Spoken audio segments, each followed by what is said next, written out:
The housekeeping awesome Jeff.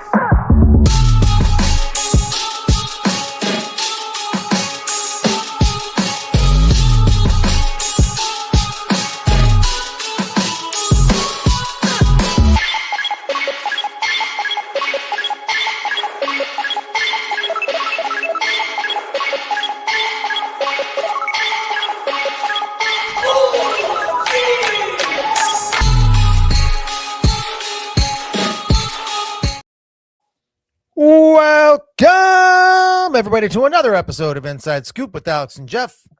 I am Alex Dingman. I am Jeff Doss. What's up, guys? I hope everyone is doing great. Hope everyone had a great weekend and that you kicked off your week right and having fun and staying focused on your goals. I know it's a blessed day for me, and I'm excited to share some different things going on. But before any of that, guys, share, comment, let us know who's in. Share this stream to a group or a friend, or tag someone to join in, as we are talking all kinds of things this weekend from Compete Internationals. I think there was probably some other events over the weekend as well, but I just wanted to, kick off with that.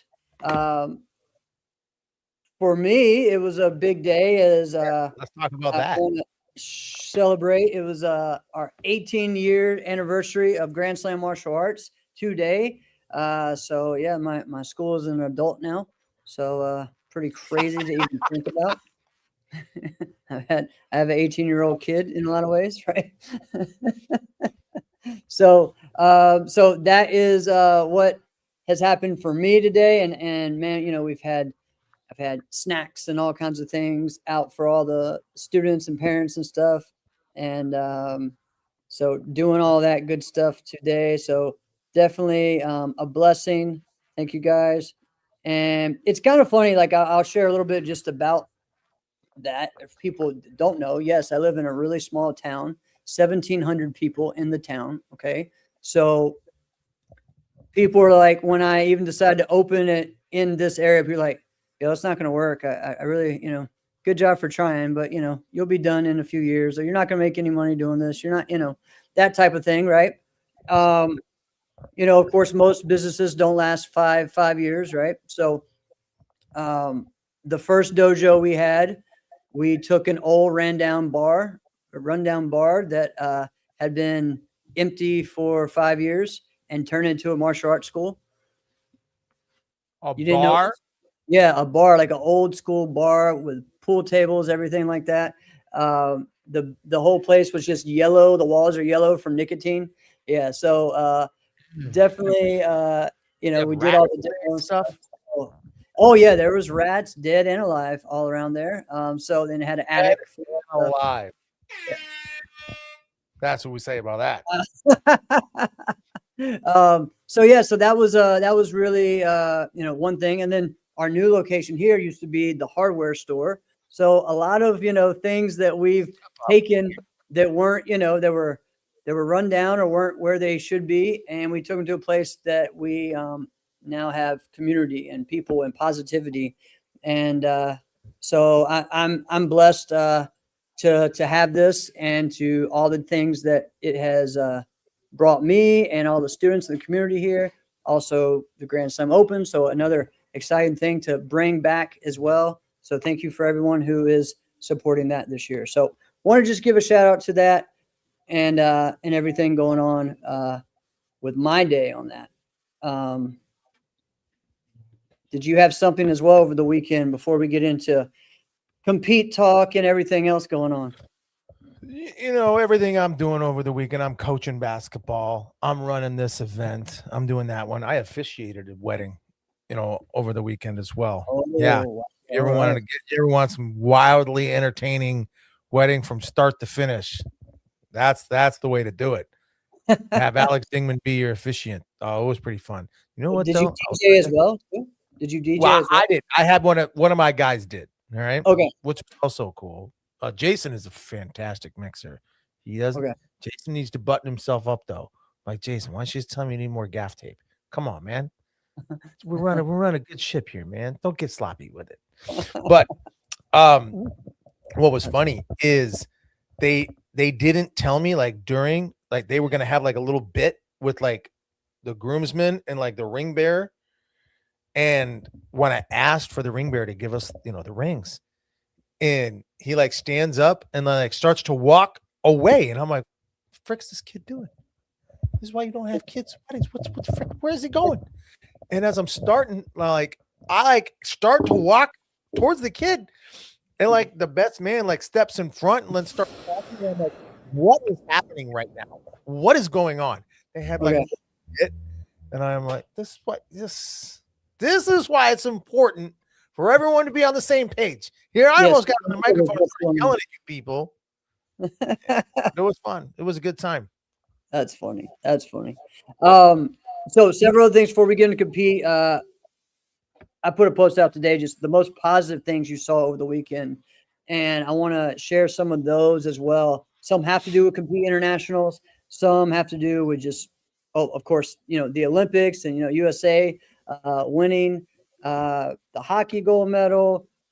Also, congrats to Tanya Germain on her first tournament, Motown Throwdown.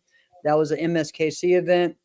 The team 313, that was their first event. So congrats to them this weekend. I tell you what, man. Oh, also another big one that happened over the weekend in Texas martial arts history was Chris Minshew and both of them were husband and wife were both promoted to George Minshew and Chris promoted to 10th degree in Texas Taekwondo down there, with those guys.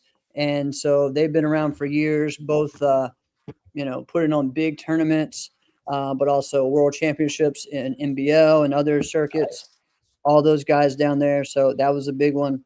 And then, man, you know what? Like all the things that people stood up for over the weekend, which we're going to get into, right? We're going to get into a little bit of that. But I want to talk about some of the first. Let's get into some of the positive, the first and the record moments from the weekend, okay? If you know of some first things that happened, maybe it was your competitor the first time they won a first place in a NASCAR tournament or competes, or we have some records that had happened, right? So big shout out first to Team Freestyle winning the demo team 10 years in a row. All right, at Compete Internationals. That's just mind-boggling, right? And it's crazy to me to even think they've been around that long. Like it's just wild, right? Yeah. I mean, and it's awesome, right? It's just, and the truth is, right now, they're doing some of their best performances I've ever seen. And competing against them, it's like, dang, like this is crazy. This is really hitting like this, And so, congrats to them. Another one was, again, on something that was really cool. For me, it was, one of my students, Madeline, won the 13 under girls traditional forms grand. That would be the first time that a Korean form had won in that group, in that age group. So again, now that's 4 tournaments in a row that we've had first, where a Korean competitor has won the grand. So that was really cool, right? So again, we'll go back. At Diamonds, Noah was the first one in the junior for 14-17 male. At Toronto, Peter Carrolls was the first one 13 and under male. At AKA, Olivia Rodriguez was the first one for 14-17 female. And now Madeline Wiersma did it in the 13 and under female. So that's just progress, dude. Like, it's awesome. It took 6.5 years, but it's paying off. Right. Paying off. Right? Yeah, you're right. Like, just it's cool to see now that people who are putting on, doing form. And here's the deal too. Maybe a few years ago when we first started, their forms weren't where they were. Now they're there, but they're also being treated fairly now. And I remember telling people, I don't think it's that people don't like the Korean forms or that, they just hate it. There may be a little bit of that, but they're not seeing enough of it, right? They're not seeing it enough. Now the judges are seeing it enough.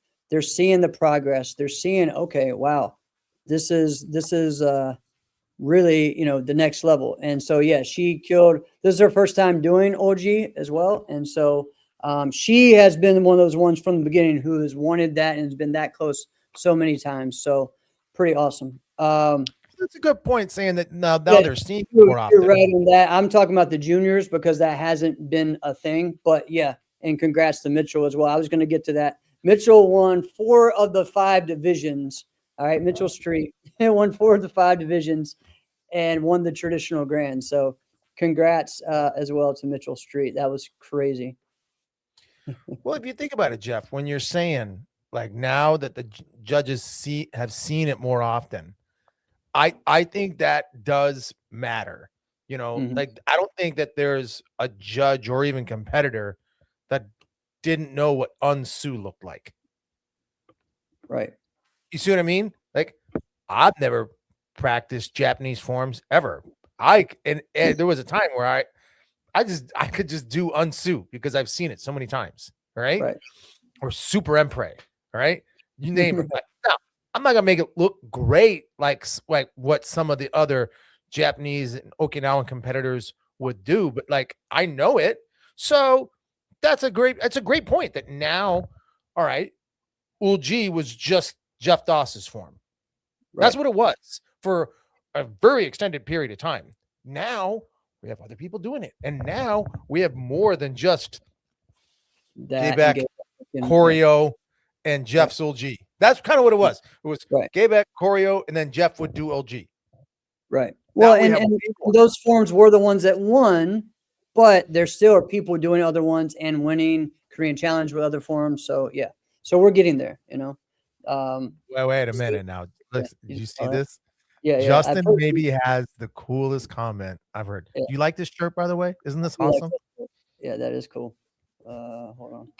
When I was in Minnesota over just like a few weeks ago, they've got like apparel and things like this that like you can't buy this online. So I thought this was pretty cool. Straight cash, homie. That's true. Yeah, you see Chunjang, Chungmu. Yeah, I know what you mean. Yeah, Chungmu for most people was like a red belt form. For some, yeah. For my style, it was like your first degree black belt form. So like how I grew up in our traditional. But hey, Mark, I feel like Gaebaek and Choreo were pretty consistently like those are entry level black belt forms, right? Correct. And that's why you would see. No, it's not. That's not the reason why. That's another reason why you would see them so often. Right. But yeah, I like Chungmu. I think Chungmu, when done the right way, looks pretty dang dope. Yeah. Except for that, if I was something I'd change that stupid stick block. You know what I'm talking about? Oh, you just don't like. Yeah. I understand. What is it called? What did you call it when you're teaching it? I just say grab. Yeah, I mean, what do you call that thing? When someone taught it to me, they were like, "It's a stick block," and I'm like, "What the frick are you talking about, stick block?" They're like, "Yeah, someone's got like a bow, and then you come in and go, yeah, and grab, yeah." That's what you're pitching me. Like, there's been some dumb moves I've seen in forms before. You're pitching me that that's what it's supposed to do. Yeah, come on. Well, and again, Drew, saying very ambitious. I mean, I think now more people are doing Moonmoo, and hopefully other people also understand the difficulty of it. She's done it. Maddie did it for a long time. I've done it. I have another student, Ariella, that's doing it. There's several that have done it. I'm probably missing one or two. So, yeah, I mean, it's oh yeah, we'll get into that, Mark. Don't worry. Yeah, and see, one has the U-shape blocked. So there's a lot of different names for it. But anyways, I'm getting all over the place with that, what we're talking about. But congrats. And again, I just think sometimes it takes a while, but I do think, and again, we're going to get to that. I think that you do see change, and if you go for it, you do see change in NASCA, in sport karate world, if you keep fighting and keep working, but also being respectful at the same time. So, all right. There's a couple other. Oh, Jake Presley, winning another title, being undefeated at this tournament. You know what? But I want to give a shout out to Alec, because honestly, that was one of the best forms I've seen of his. And they went a split decision on that one. And Alec Jahanbash, like, he's taken that double sword form that Shaheen did, and he's taken it to the next level. Like, and honestly, this year was like, I was really impressed with just how much smoother and sharper he's gotten on that. So that was pretty cool. Also, let's talk about another first of Jason and Enrique Latona fighting for open weight, head to head in the finals, Jason winning that one. So that was pretty crazy, right? Crazy is exactly the way to put it, because them fighting each other in the finals, you go, all right, this, there is some JPM-ness to this. Okay, I get it. But then Jason to come out on top of that, that's where you're like, what is happening? What is this world, right? And the thing is, he looked good. I mean, honestly, yeah, that's the thing. Is I can't he should be the guy that knows how to beat him, because he's around him all the time. And honestly, remember, I don't agree with that wholeheartedly, because, right, like, all right, here's a great example. I remember the first time Ross Levine roasts me every single time we talk about this, that I'm the one who ruined his perfect weekend as an adult at AKA, because he won 2 Warrior Cups, but he lost in team fighting because I lost to Hamid by 1 at a split-second thing. And he goes, Alex, we want you fighting Hamid. Now I have a dislocated elbow that I'm not letting anybody know at the time. And he's like, you know Hamid the best, so you should fight him. And I'm like, he knows me the best, right? Right. And if this guy is dropping Jason Borelli, right, with rear hands to the face, right, and he's got his leg figured out, what do you think my leg is going to happen? You think my leg is going to be better than Jason freaking Borelli's? Like, what are we talking about here, right? But anyway, so, but yeah, there's certain things like that. So that's why if it's like, oh no, Jason should fight him because he knows him, it works the same way the other way around. Yeah, right? I get it. It's just, of course. But we're also talking about someone who is everyone's having a hard time with Enrique right now, right? Everyone is. Again, he had another great weekend, winning the overall grand in the lightweight, so you know what? Congrats to him. Congrats to Cam Dawson for winning. Congrats to Katarina for winning. All of them were killing it over the weekend. So great job. One more person, again, back-to-back weapons grands wins for Dawson Holt. Congrats, man. Excited just to see his growth. Yeah, I mean, it's pretty awesome just to see that from everyone. I'm sure there's some other firsts as well. Jerry Gross, what's up, man? I know. Congrats, Alice winning her first adult first place in weapons. Again, guys, any first that you have, or maybe a record that we're not even taking, or just a big moment in the competition side of this. Yes, we will get into some of the other things that happen. I promise you. All right. But again, you know what?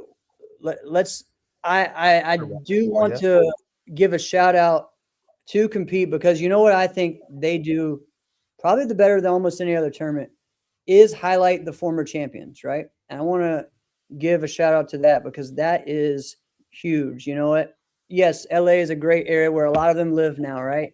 But getting to see, getting to see Rudy come on stage and present, Steve Terada come on stage and present, you have Mike Chat, you have Gemma, coming up there, Steve Horst was up there as a coach, and a lot of people didn't even recognize him, didn't even know it was him.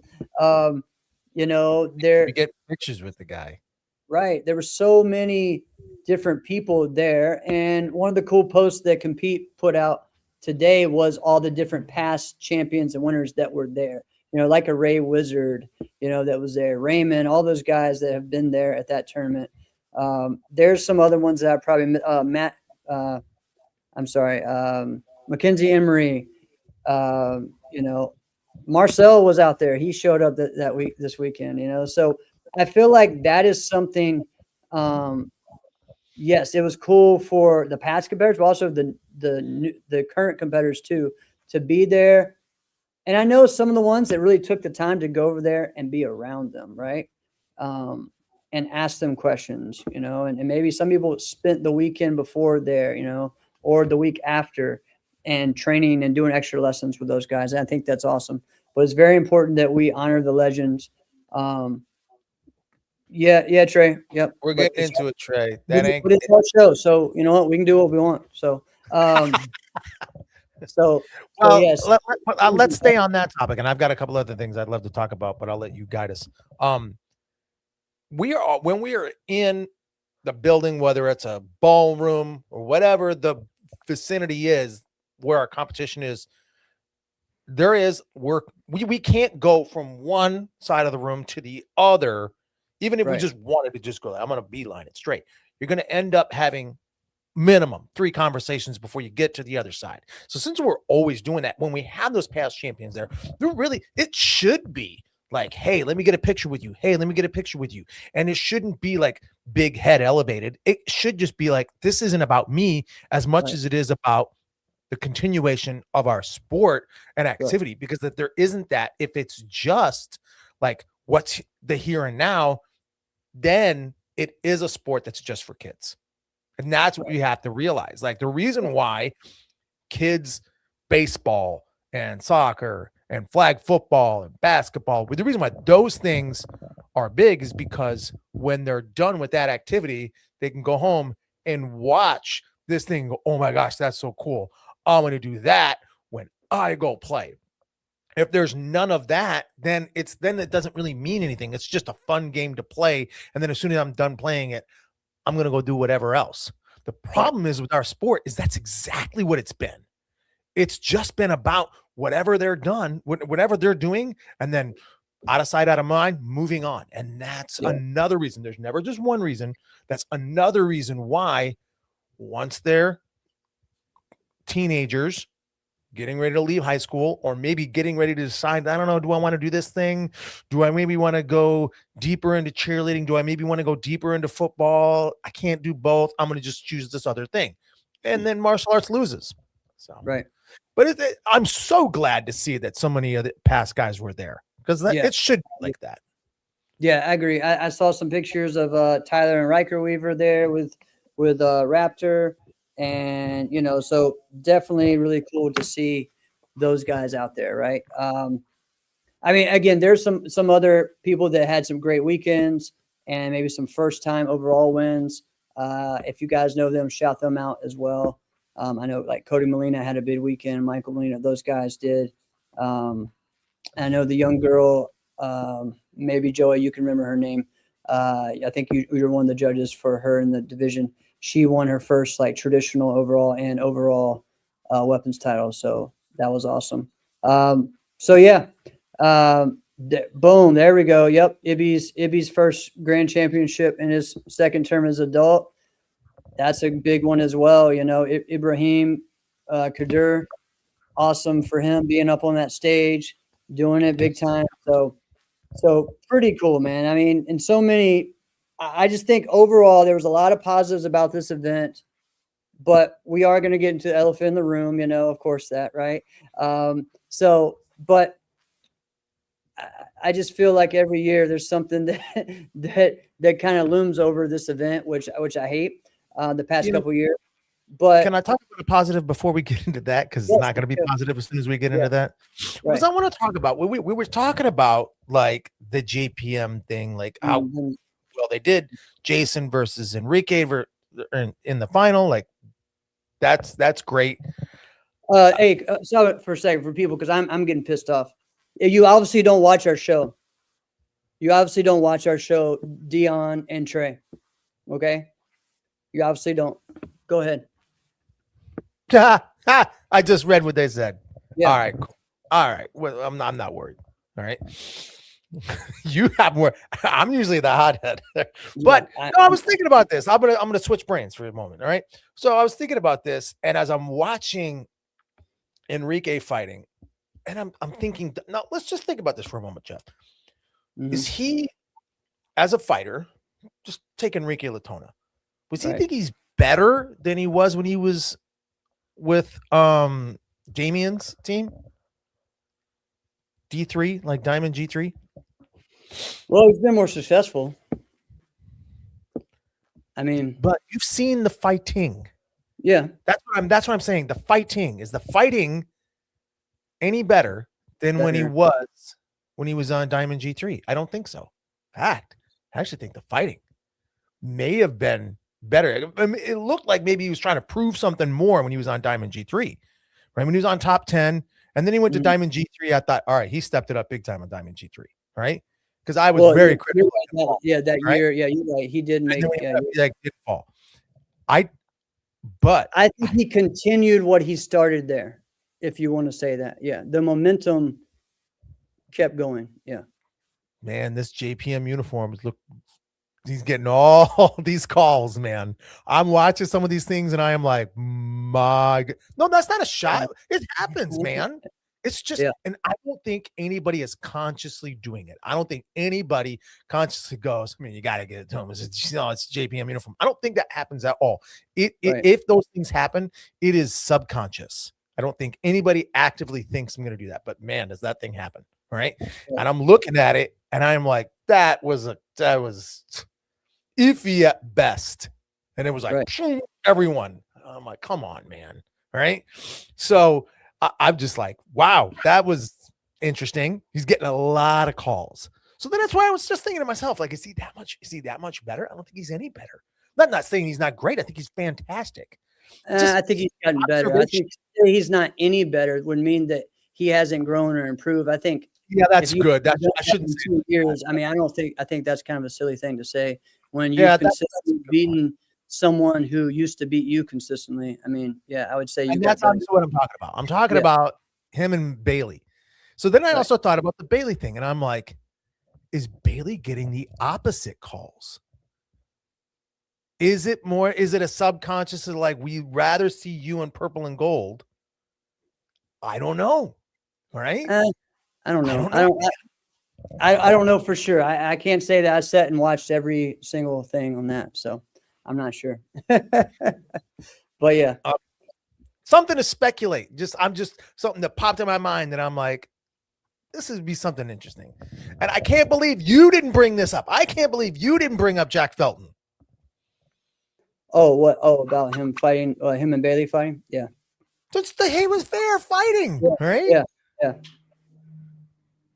That, of course. Well, I mean, I didn't expect anything else. I knew he was going to be there fighting. Why wouldn't he be there fighting? Way to go, Jack. Maybe that's a record we should think about. How many years in a row has he been fighting at that tournament?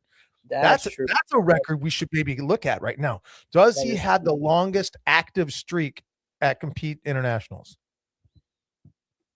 I would probably think so. Yeah. I mean, he's actually going there since he was what, 6 years old or something, maybe even before that. Been there since like 96. Yeah. True. All right. So, all right. So I'm trying to think of the best way to do this because we have different things. We have some statements that were made during the event, from different people about this. So let's go. All right. Here's the deal. Should we just do it? Picture came out. You know what? That person we thought was not going to be, let's just say it, Robert Leclerc thought we were not going to see him at martial arts tournaments for a while. He was in the building. Many things happened from that picture being out. People communicated with people. There were some other things that were happening during the event that people probably didn't know about. One was say, some of the guys associated with Promac stopped their ring and went to them to say, hey, we've made a statement because Promac has made a statement that they were not going to allow people with a history or a record of any type of rape with, let's see, minors, anything like that, right? They made that statement last year, when everything came about, when we first started talking about this. Okay.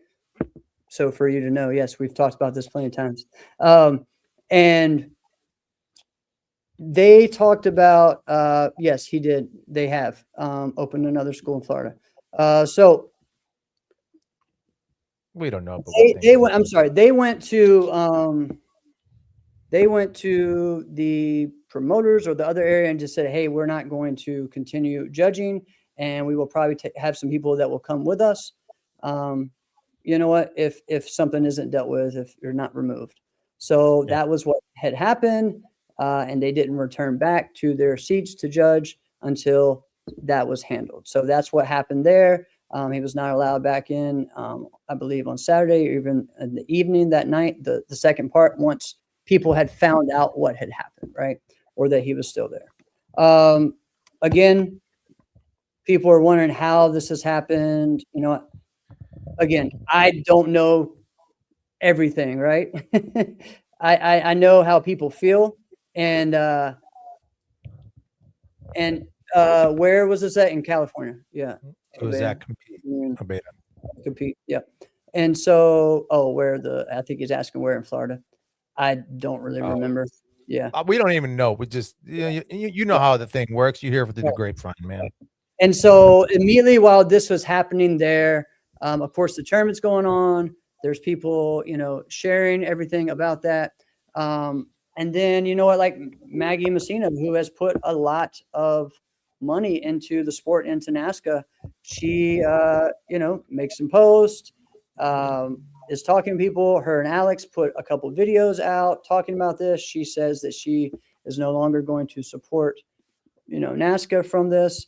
So I think that from that, some statements were made. Some people were making statements that, they feel like, hey, something needs to be done. Obviously, some of the judges and some of the parents there said something while at the event. And something was done. My thing for me is like, when you have something big like this has happened, right, in your life, and you were in the wrong, or you got in trouble for something, this was years ago, okay, but then there was something else that came up, like, why keep pushing it? Like, why, like, because here's the deal with this. I believe that it's all just it's making it about them instead of about the sport and our athletes. And truthfully, that's what bothers me the most, is that we got to talk about this on our show instead of the athletes that our sport is about. You know what? But now we should talk about protecting our athletes and making them feel comfortable, as well. And what is the right way of doing this, right? So, yeah, and I think that's the other thing. Carolina makes a point when people say, "Hey, you got to let this go," or "It's not a big deal." Yeah, I think I can get into this a lot of different ways, and I don't want to make it to where I put my feelings into this, right? Because that's not necessarily always the right way either. I have to step back and look at it from both sides. Not meaning like on his side, but just on like the actual legal side of this whole situation as well too. And when we say look at it at both sides, we're not saying a side is a good side or a bad side or a right side or a wrong side. We don't have anything to do with any of this. The problem is this type of situation, understandably so, is so volatile. This type of situation is very emotional. So what can happen is if you don't immediately echo what someone thinks you should, you're the part of the problem. And it's not necessarily the case. So let's look at it from different standpoints. NASCA, as an organization, does not want this. They don't want this from any position. All right. Years prior to this thing coming out, their organization, their schools, they were elevated to like, and we were talking about before the show, they were in some tournaments as like Hall of Fame, even the Diamond Nationals, right? That's pretty freaking high praise. Whether it was deserved, I don't know about that, right? But they were. that's where they were. All right. So now things happen with their son. They come out and it was, oh my gosh, can you believe this? Dig, dig, dig. We find out not only did that happen, oh, there was a past over here. What? Then it's, oh my gosh, how could this be the case? I get it. It's very emotional. None of it's okay. All right. The problem is for NASCA, now they're thrusted into this situation where now they have to do some policing. They don't have nothing to do with them, right? So when they say, we don't want this happening anymore. We don't want you guys here. You're done with all your schools. Your schools are gone. All your people left. Okay, cool. We're moving on. You're not going to come around. You're not going to be here anymore. One would think that's just the sign to go, all right, it's time to move on to another chapter of life. And I can understand how they feel like this whole thing that came out didn't have anything to do with like Robert and his wife and their schools. Like it had to do with what their son did. And then now their whole livelihood and everything just got ripped out from underneath them. And this was part of their life and their identity. And now it's been ripped and they feel unjustly. And that's where you got to go, ooh, maybe not unjustly, pal. All right. Maybe not unjustly. There's some culpability here. And what do you want the competitors, the students, the customers, what do you want them to do? All right. To just say, suck it up and deal. You should be comfortable with wherever I'm at. It's not my fault. You should be comfortable. And that's not fair either. No, that's not fair. And that's not right. And it shouldn't. And it shouldn't be. Yeah. Guys, the other thing, though, is there's a whole nother thing that there's a reason why no one knew about any of this. And this was hidden because he wasn't on a registry. Excuse me. So what that means, and that's what people need to understand. So what that means is that he could essentially, if he had a background check, yeah. If he had a background check at a school where he was going to be a chaperone for middle school field trip, he'd be perfectly fine to go do that. Right. And you're going to go, all right, yeah, legally he's perfectly fine to go do that. All right. If he checks all the background checks, everything's good. All right. So now you go, well, then why are we in that area? Yeah. He needs to be something more than what this school would do. I'm just using that as an example. All right. Now it's a little different. I don't know why he wasn't on a registry. I have no idea. All right. Yeah. But I mean, was a great lawyer. I'd want to have kept him off.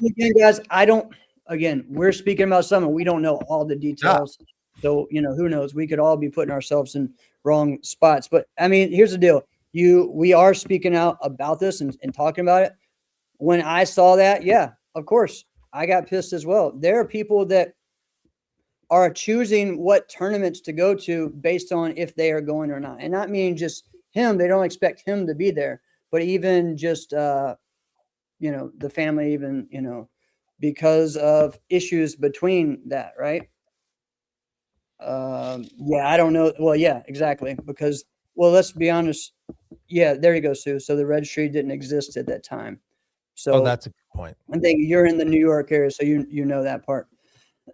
So there are things like that are, yeah, it's that's where our legal system and some different things have to improve, right? So I don't know. I do think here's the thing. I do think that people are trying to. Yeah, we did speak about Yost Carr. Yeah, we did. we spoke about it happened. Yeah, we did. So that I think that there are some things happening that are going to move us in a position that hopefully is everyone feels better and safer. Again, I know everyone just immediately wants something to happen right then. Again, obviously, yeah, I mean, I think it's crazy that he should, that he's even, showing up. But you know what, to me, that's, again, to me, he's making it about himself. So even if he is legally able to do that or not, I still feel like that is where it's not about the competitor or the sport, So. And if he does, and we have no idea, if he does feel like he was unjustly, like, basically kicked out of this entire sport, I can understand if he's upset at that. It doesn't mean that it's not justified, right? So, but at the same time, you got to look at it and go from an organizational standpoint, like, what do you expect? Let's just say I'm NASCA for a moment, right? I'm not, all right? Nobody would ever want me to be, all right? If I'm NASCA, they could look at it and go, what do you want me to do? You just want me to say, yeah, come on in, and then upset everybody else here because you feel like you were unjustly kicked out? Like, what do you want us to do? Need I remind people, there was a promoter of a national tournament who was basically kicked out of all competitive martial arts for a lot less, right? So, and he was gone, right? So, if that can happen, you're gone, right? Right. So, anyone who has ever had, who's been in any kind of influence in a martial arts school, you got it. Like, the number one rules are you're not as important as you think you are. All right. And people don't like you. You think they like you. They like the position you're in. You're not actually that great. Sorry, you're not. So this, for the end of time, there'll always be this dynamic of the number one that you don't do. If you want to destroy your school, don't do this one thing. And that's the thing that destroys martial arts professionals over and over. Stay away from kids. Stay away from the kids, man. That's all you gotta do. Don't be diddlers.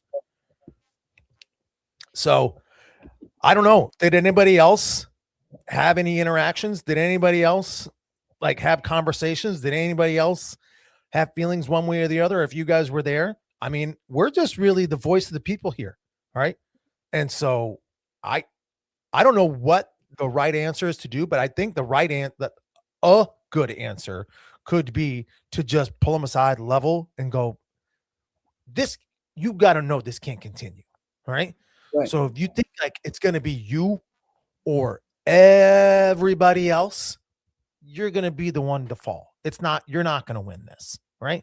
And you should, like, what do you want? What's the end game? Right. What's the end game? Right. Where people are unjustly like kicked out for things all the time. Right. You might be the first person to ever call Alex normal, but thanks, Tim. Sorry. Thank you, Tim. Thank you, Tim. Appreciate you. Yeah, I mean, I think, man, yeah, I mean, it's frustration. And again, I felt uncomfortable, disrespected, and I expressed this at the event.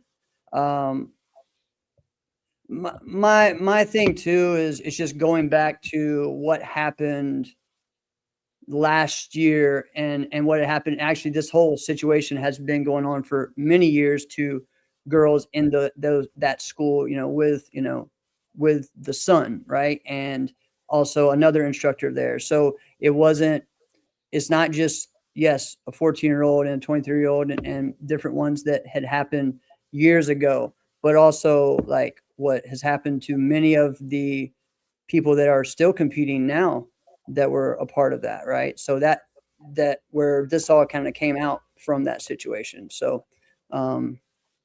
it's just bigger than this one thing that happened 20 something years ago, I think is what a lot of, for me is sometimes what gets looked over. And I don't think that's right. So,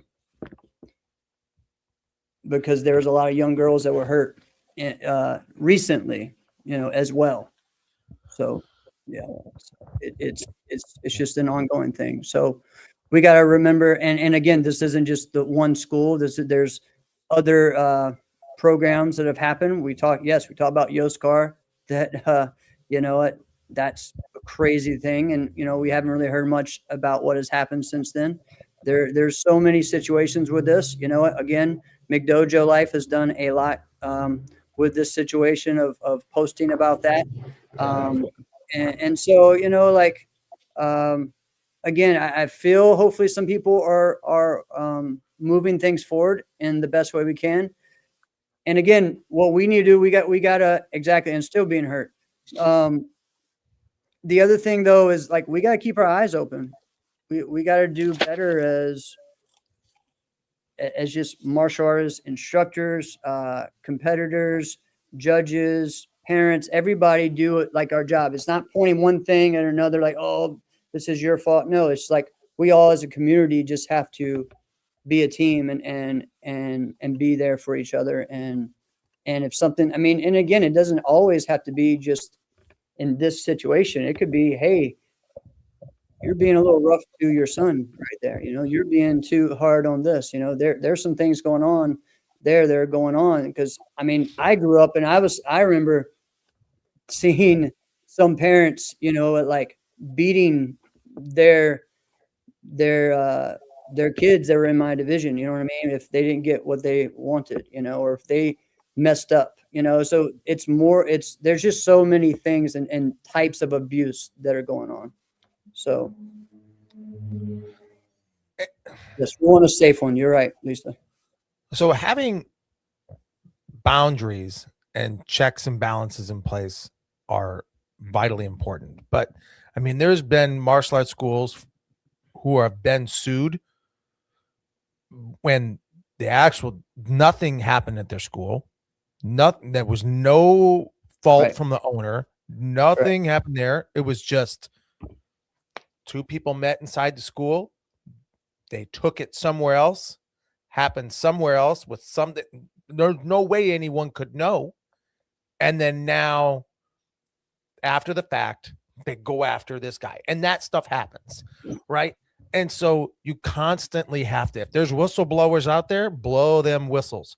Blow them to save even the people who are doing the offenses. You're going to save them from themselves, and they won't feel like this. They won't feel like they're being saved, right?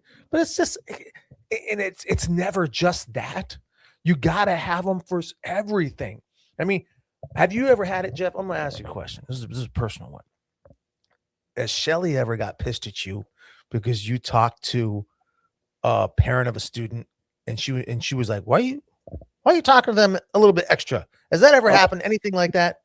No. Oh man, I gotta tell you, I had something like this. It wasn't from the karate school. I had something that wasn't even that long ago. It was like a week ago, where I was telling one of my son's classmates, all right, we're gonna take him to a basketball game. And they were like, oh, my wife was like, oh, you should tell so-and-so and so-and-so and so-and-so. And then I went and told the mom, and I was like, hey, we're going to take Zachary game. It's going to be on yada day and time, but Lindsay's not going to be there. She's like, oh, okay. And then when I went back and told Lindsay, she was like, so you're going to have a date with this other woman? And I'm like, whoa, no, not at all what I'm doing. But then when I sat back and I'm like, oh my gosh, it does kind of look at that, doesn't it? It can look like that. Right. So yeah, I'm in a certain amount of trouble. Right. So, but that's something, it can be something that seems like so silly, stupid, and innocent. But then now it's flipped like that when you have the same exact thing, just turned slightly.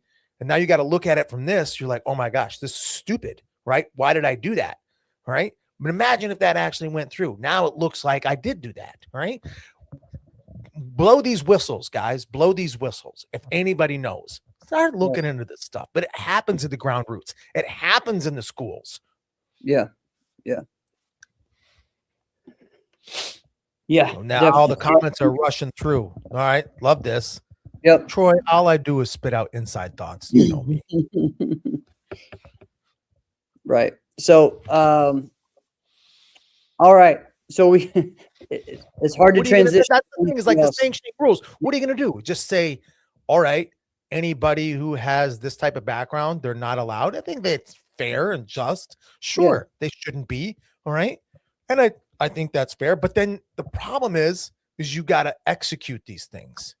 So now if you say, yeah, that's the case, anybody who's got this kind of background, you're out. What are you going to do now? You're going to background check thousands of people that aren't even competitors, what are you going to do now? Right? Because Well, I mean, some places. So again, like we've talked about this before, organizations that are, and I guess some of them are like, what do you call it? Not non for profit. So they get a big support, like a AAU or even like a WACO and those types of things. They do that for anyone that is above 18 as a competitor, and also anyone that is a coach or a judge, right? So you have a thing called um no. Well, I mean, I think he's watching right now, so Leandro. So no, we haven't thought about having him on the show, but because again, I don't. I just don't know the upside. Yeah, I don't like. I still want. Never mind. I'll just keep I some. just don't know the upside, because what are we going to do? Like, it wouldn't be good for him. It wouldn't be good for anybody. So yeah, he said, I know not all background checks cover everything, but the U.S. martial arts team has had all of our coaches get a background check through the AAU non-athletic. Yes, I got 3 different ones last cool. year. So I mean, for WACO, I had a Safe Sport one, for AAU, and then also USAT. So like, I mean, and here's the deal, guys. Like, that's just part of it, I mean, and again, they'll email you and say, hey, everything they found, whatever, like, again, you could have some issue or whatever that happened, but if they feel like, who doesn't do background checks? You're saying, I'm not sure who. NASCA background checks. Oh, no. So, yeah, but like, again, that's the thing, is that the NASCA is an open sport. It's an open organization. It's an open sanctioning body. Anybody can come in, just register, then boom, you're in. Right?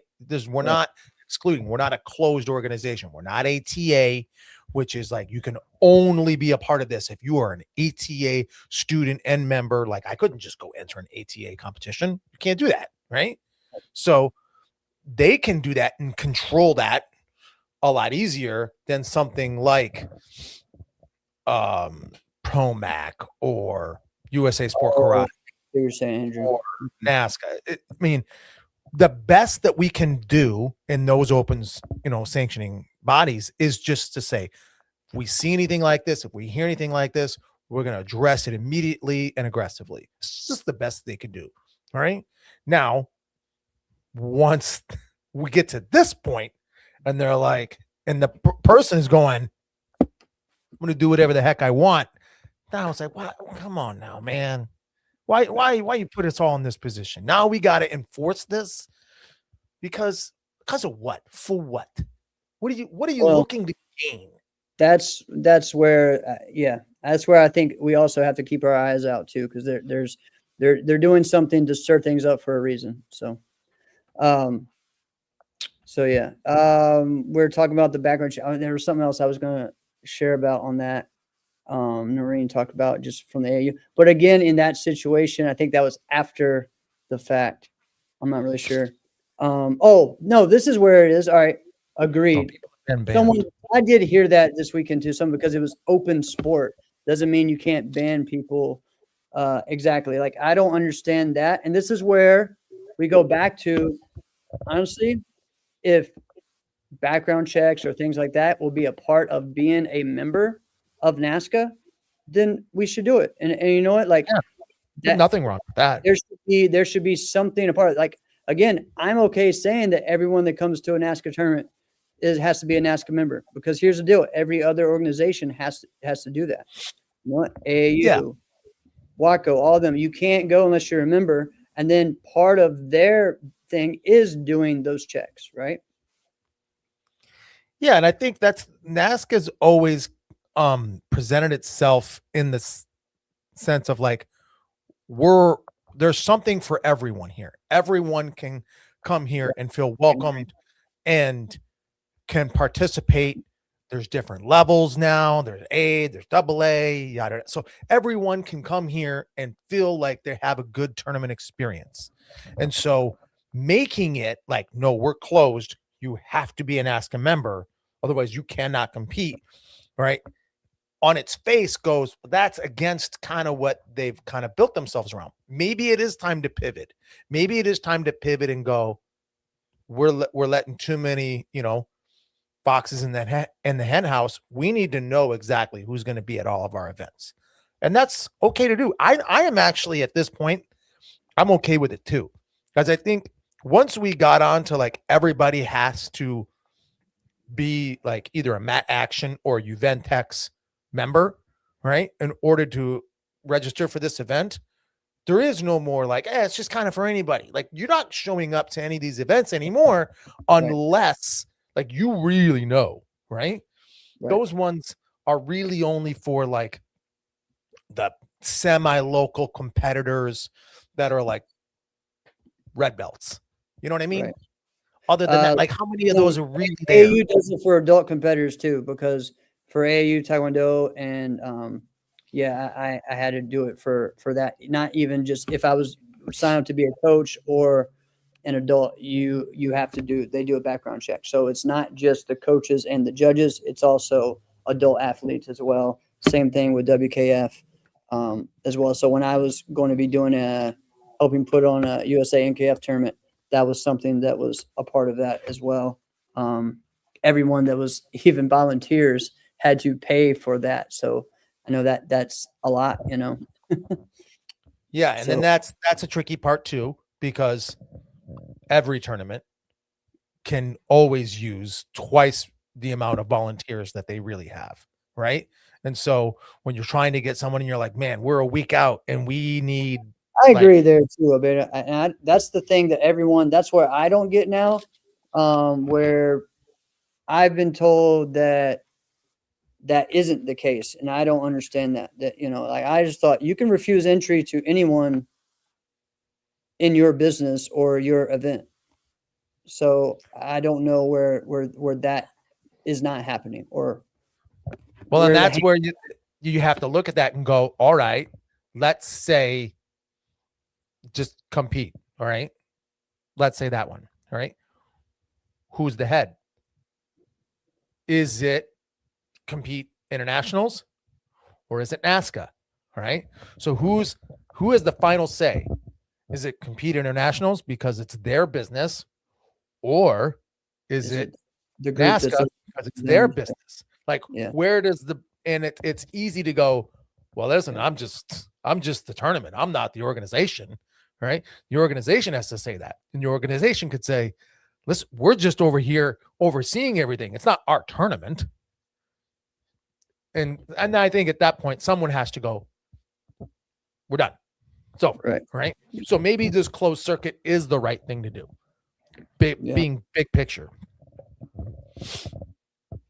Yeah. Oh, Timothy, you're right on. Play stupid games, win stupid prizes. 100%. That should be on a t-shirt too. Right. It's true. Oh man. Hold on. Both. Okay.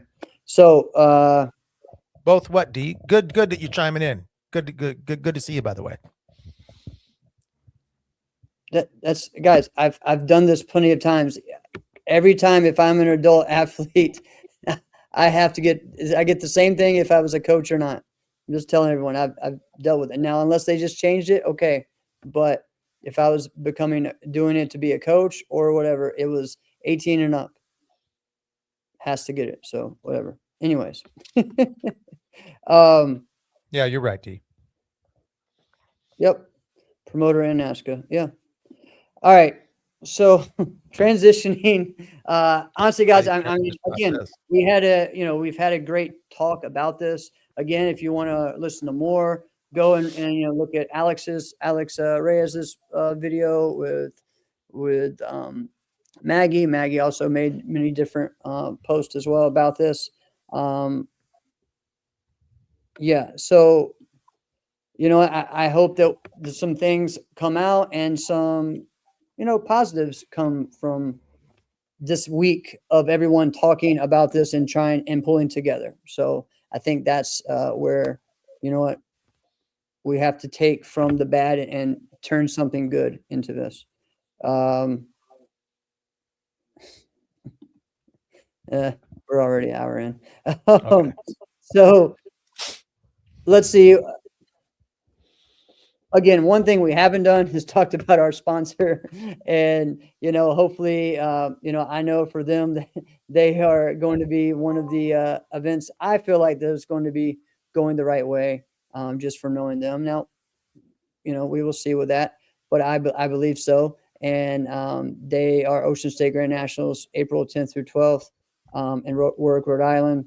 And again, I know they had another crane tournament over the weekend, and next week they will be coming on the first half of our show to talk about their event and everything going on and the excitement that's going to happen at Warwick, Rhode Island for Ocean State Grand Nationals. And then also the second half of the show, we're going to have the new Adidas group.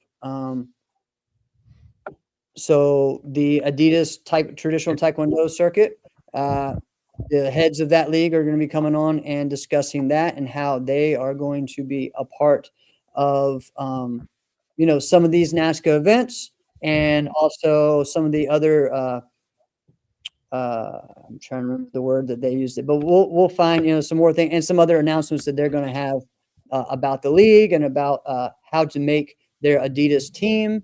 And some of the events that team will be, able to go to, and just another way, opportunity for Korean martial artists and Taekwondo and Tang Soo Do athletes to grow and have more opportunities that will happen in NASCA and also outside of NASCA as well. So, hey, Jonathan. We've been waiting on your comments all night, Jonathan. We've missed them. That was great. Yeah. You know what? One of the questions I'd love to ask someone with Adidas is, how did Adidas get so deep into Taekwondo? Like, when did it start, and how did that start? Yeah. You know what I mean?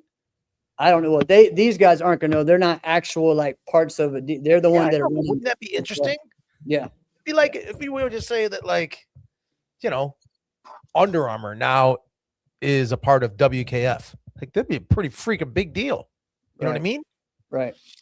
Yeah. David, you're right. Yeah. This weekend in Kentucky is one of the tryouts for WKU, which will be in Abu Dhabi this year. Noreen, you guys have a tryout coming up in March as well for WMAC. Is it March? I believe. And I'm sorry, WMAC. Yeah, did I say that right? I think so.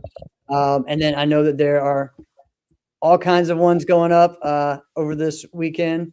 Let's see what else we got. Lots of big events and small events over this time of year. We don't have, from now until April, we don't have a NASCA World Tour. But there are a lot of big time, highly competitive events that are going on that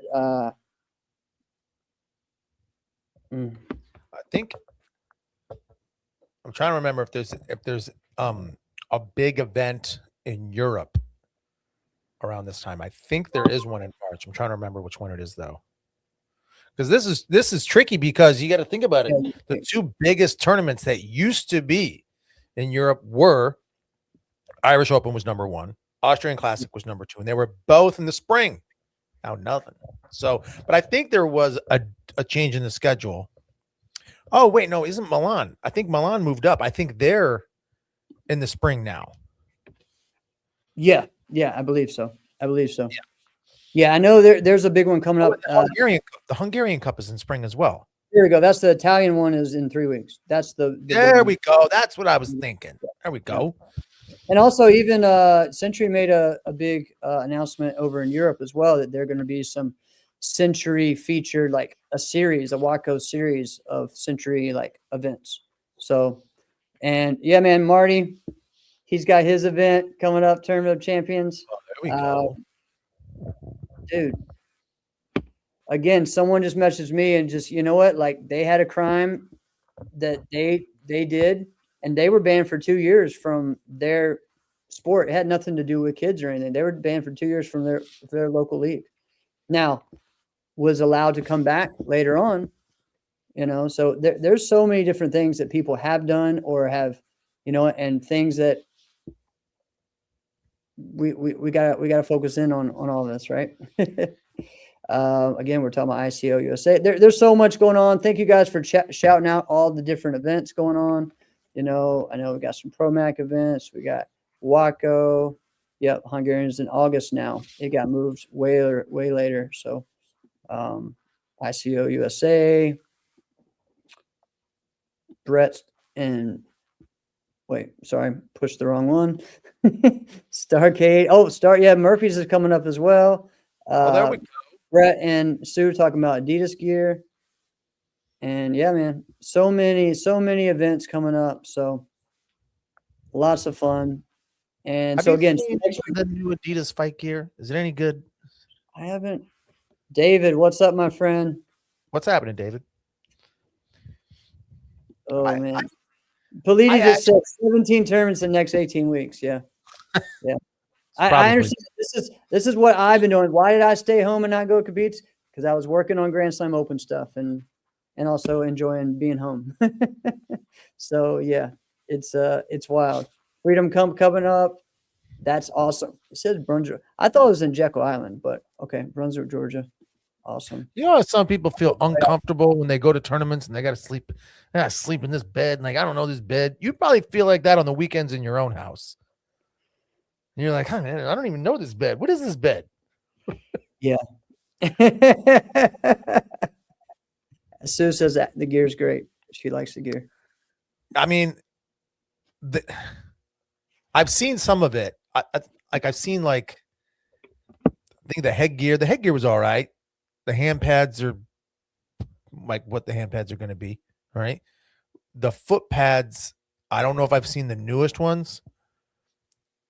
I'm critical of foot pads though, right?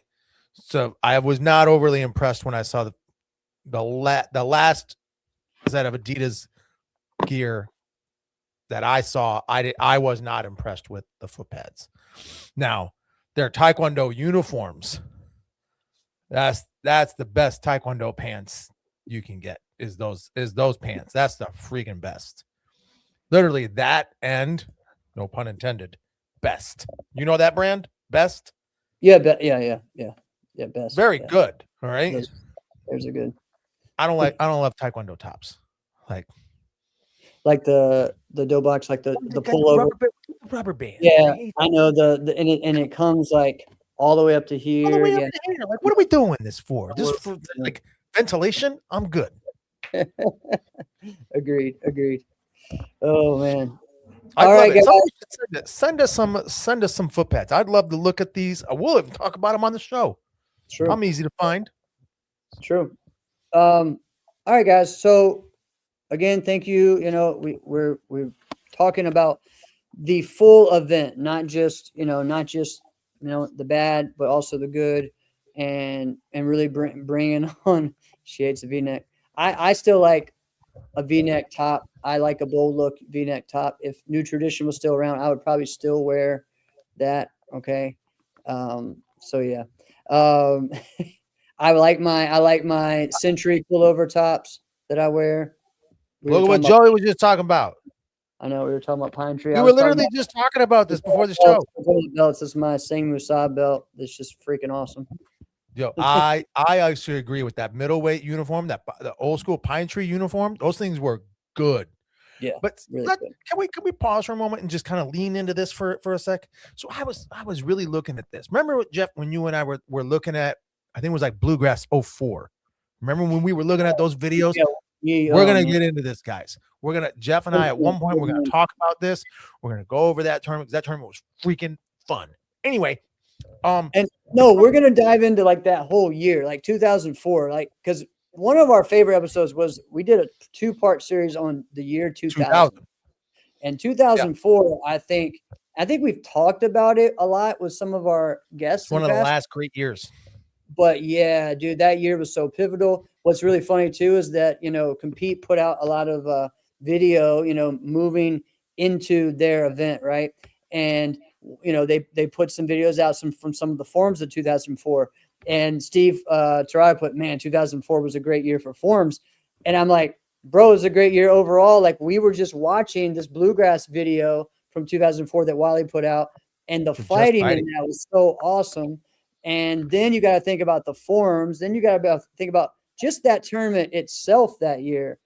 I mean, we can run down, you know, like, what was cool about that video was that it started with Jason and Raymond fighting each other, and it ended with Jason and Raymond fighting each other. That tells you a lot about that year, and also that time period.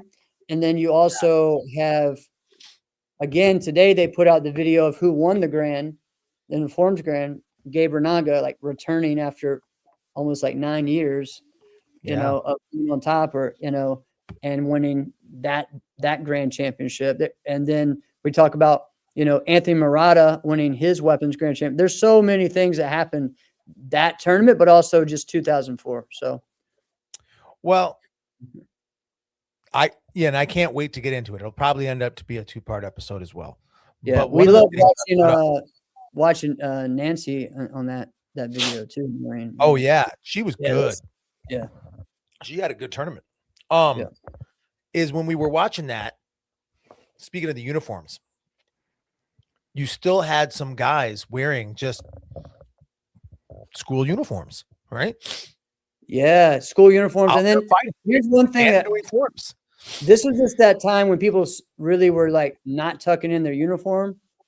There's someone on that video, you know, someone in front of me right now, not tucking in their uniform, not wearing a belt, just looking sloppy, you know. And then he also wore like it was pretty bad, you know, like there was some definitely, some, like, that was the first thing I watched this video, and I'm sitting there like, am I seeing this right? Would you I text you, I was like, bro, what are you wearing on your head? Like, oh my gosh. For some reason, I did not remember that, because I was there at that tournament. Yeah. And actually, I had Damon, we'll talk about that, because he used to give me his video camera and I would film it. Who did? Wally? No, Damon Gilbert. Oh, okay, yeah. So I'm filming, and he just said for like years, him and his wife would listen and watch that video and just crack up at some of my comments that I was saying. And you're just like, dude, this was the best. You were talking trash about me. Talking about you, talking about Damon and Robbie, and oh my God, just the fight. It was just crazy. So yeah. Well, okay. Yes, you're right. And we're going to get into that. But I want to get into when you were talking about, like, you know, it was like one of the last great years. If you think about it, Jeff, it's a lost art going from a heavyweight uniform that you just did, forms and fighting in the same uniform. Like, yeah. When was the last time you really saw that? Really, I think John Sue might be one of the last people I've ever seen do that. And the reason why John Sue didn't have like a fighting uniform, because he didn't have time to change. He was going to go do runoffs in that same uniform, right? Talk about true competitor. So you'd go do your forms, just like we're doing the school, and then boom, just go fight. But even in the schools now, we got like fighting uniforms in the school. Sometimes we'll let kids can wear t-shirts and it's cool. Don't worry about it. We're going to have ourselves a good time. But really, just to be disciplined, to just be like, I'm going to wear, this is my uniform, the word uniform. We're all in uniform, same thing. I'm going to do this and I'm going to do that. Now, if I had to wear that, oh man, would that feel weird? Right? That's true. I mean, I even like sometimes like, all right, you need to do this lesson in your full uniform, because they don't most of the time, you know what I mean? Or like they're white heavyweight uniform. So many people don't do classes in that anymore, right? People don't fight in that anymore. I mean, at Super Grands, I would have to, one year, 2007, I was doing Korean, ran down and had to do continuous. And I would go between the 3 floors, you know, and just said, I'm not changing. I'm just gonna, and people look at me like, you're wearing that for continuous? Yeah. What do you want me to do? Like, what does it matter? We're fighting. Yeah. So, yeah. I think it's cool when people do like forms with like a fighting top, right?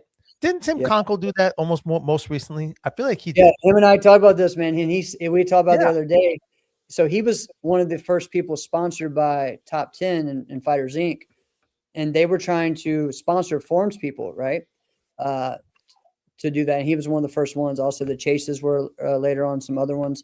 And so he said, dude, what's funny is that I think I did some of my best forms ever in that uniform. And it's weird to even think about that, but like seriously, like, so it was pretty cool. And yeah, I mean, I love that. I like doing my form in my like black and blue, like, or my Century pullover. That's a middleweight, you know, it's the same. It's the fighting uniform, but it's the same material that you're using, you know, for your form. But back then we would use heavier uniforms for open forms. You know, Yes. a lot of times, like, it wasn't like until later almost on. a true heavyweight. Right. I mean, I don't even remember until maybe 2008 or 9 when I really stopped doing that, you know, and now I'm back to doing it. And because, dude, these freaking Century uniforms right now with the pockets, bro, I love it. And then, oh, here's one more. When people would have their tie over uniforms and then tuck them in for fighting. Do you remember that? I do remember that. That was a very 1999, 1998. That was, well, before that. Yeah, that was a very New York thing. Like, you know, Hector Santiago would do that. Those guys, Peter Lunde, all those guys who do that. I kind of thought that was cool. Again, I still say, Roxanne says KI uniforms. Oh, the KI uniforms are super cool. I like those. Yes, Daryl, you too. You wear your heavyweight. Yeah, I wear my heavyweight top, my heavyweight pants. I like my white top and my black pants. And dude, but Daryl's got one of the Daryl's got one of the coolest units. His is like gray. People talk about my gray. His is gray for sure. Uniform top. His uniform looks like he's plucked out of 1993. 100%. Remember when the people, and then like the uniform would either be gray or it would be like marbling. It would look like it was, your uniform looked like it was like lightning, but it was really just the way it washed and dried. Yep. But who's going to be the next top fighter that just comes out in a full heavyweight cross top tied on the sides uniform? Who's going to do that? I don't know. Probably will be the guy to do that will be Cam Dawson. Yeah, I know that Cam. Well, I've seen Cam do that at other events, you know, like outside of like a JPN sponsor event, like, you know, like, yeah. Well, and I think he got, like, he asked for a pullover top, like a crossover top. I saw some of the guys wearing that for a while, you know, and there was a time when JPM did that, like around that maybe 2003 time or something like that. I know I've seen like Mike Pombero wear one before. I mean, I've seen him wear one. You know, Preston wear one. Yeah. Yep. Reggie Preston. Perry. Yep. Yeah. So it was like that time frame. Yeah. It was like right around then. Yeah. I think it was before the Exodus. I think so. And then I think they did it again later on too. But I thought Travis said that he got one of those before. But I don't remember. He did. But I thought it was a V-neck. Maybe I'm wrong. It might have been a V-neck. You might be right. I don't know. This is where we love just getting into other stuff. We're literally just brainstorming at the same time.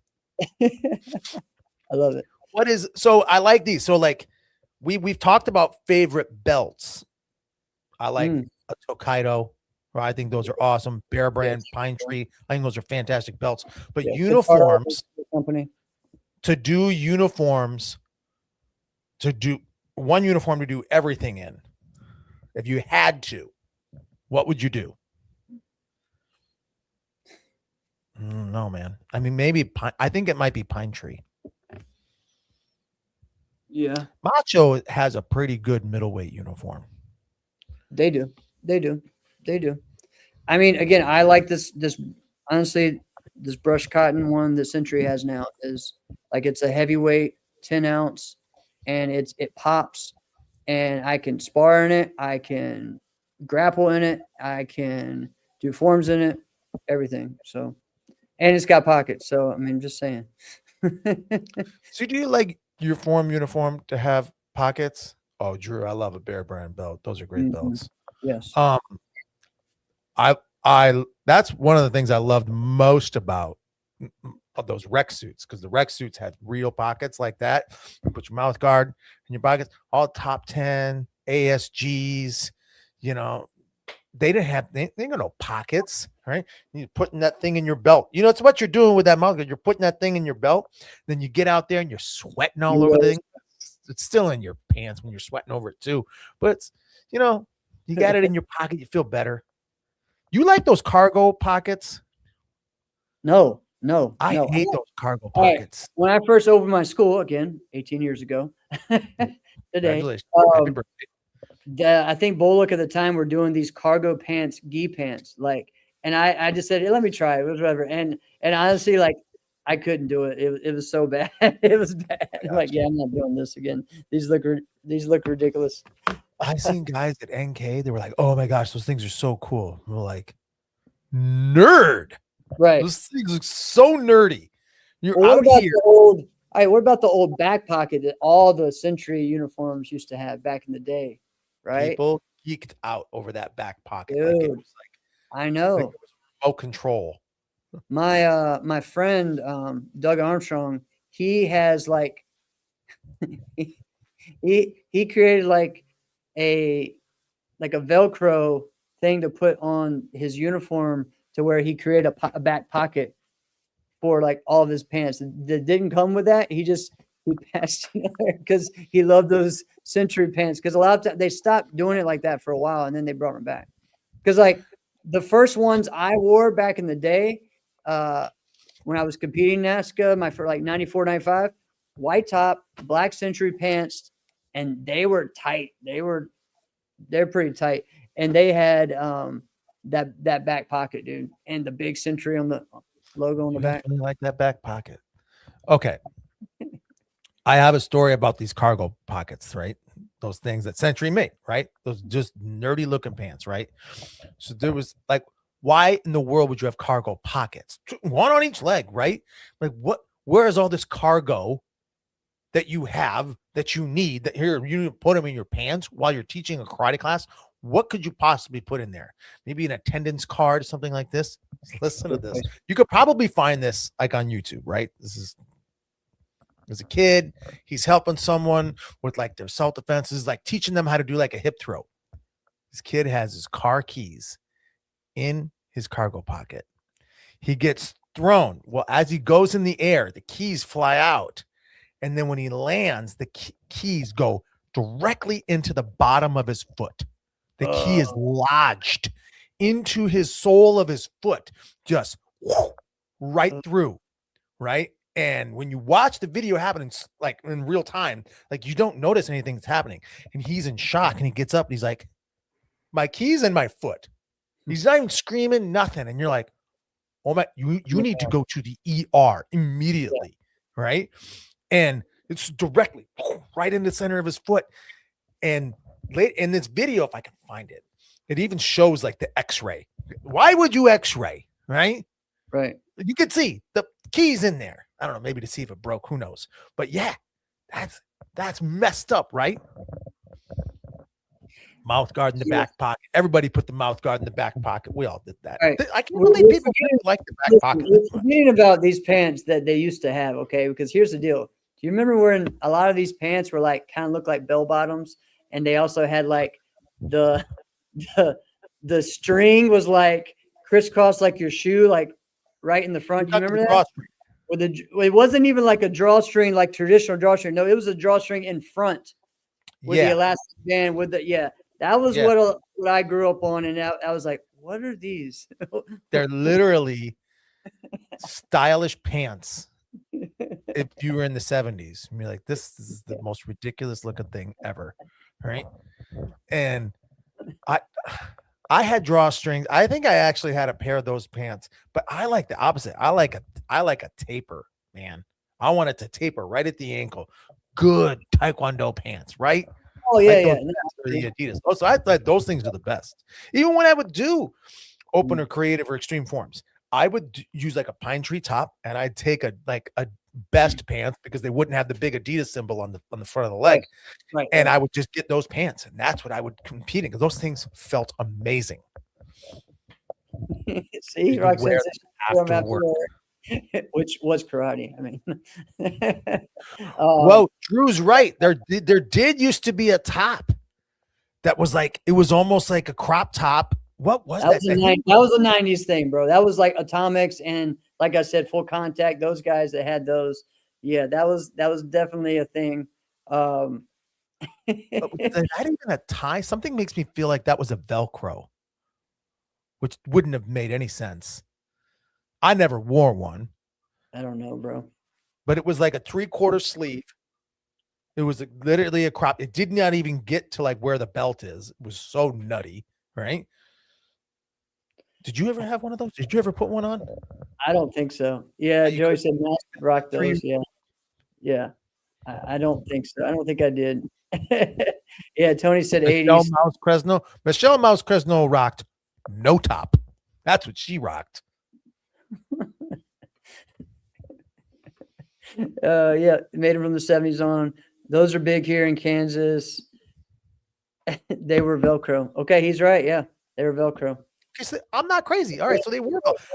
How that doesn't make any sense. But maybe, you know what though? Maybe it was designed so that when you were fighting, ripped open, then you look cooler.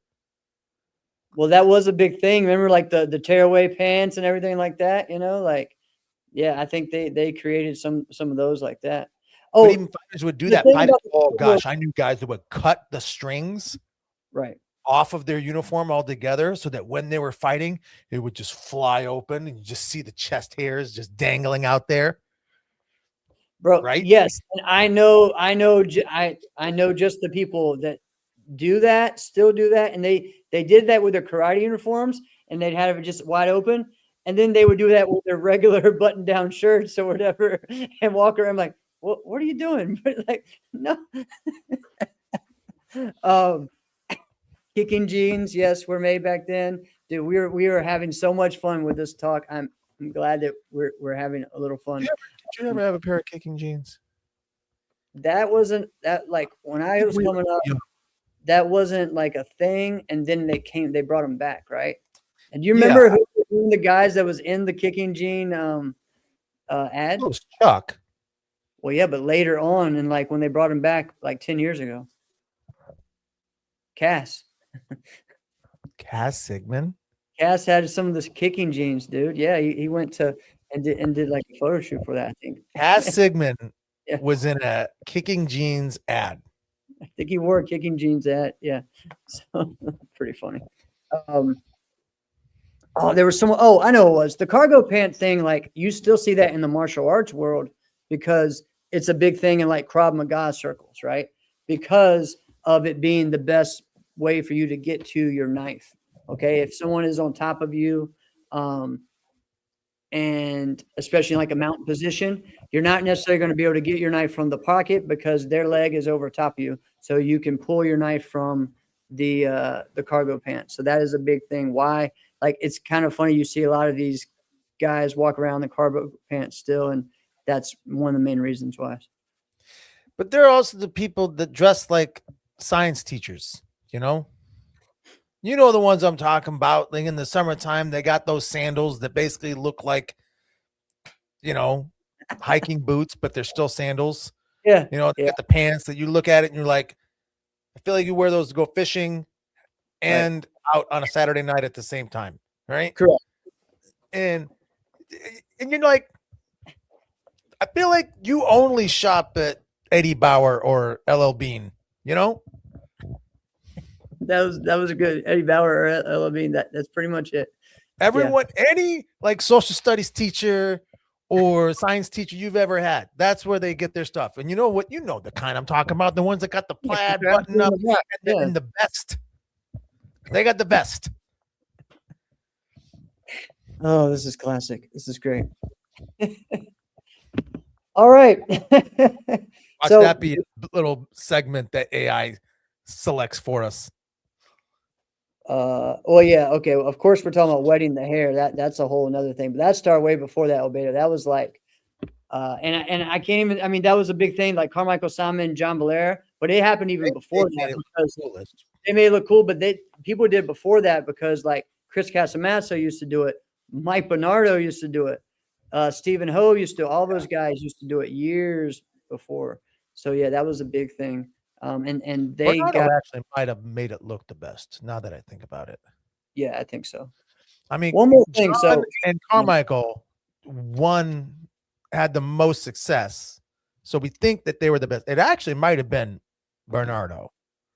You know who low key looked like pulled it off, looked good was Joey Greenhaw. Remember when he did it? yeah, Joey Greenhaw had though, long hair.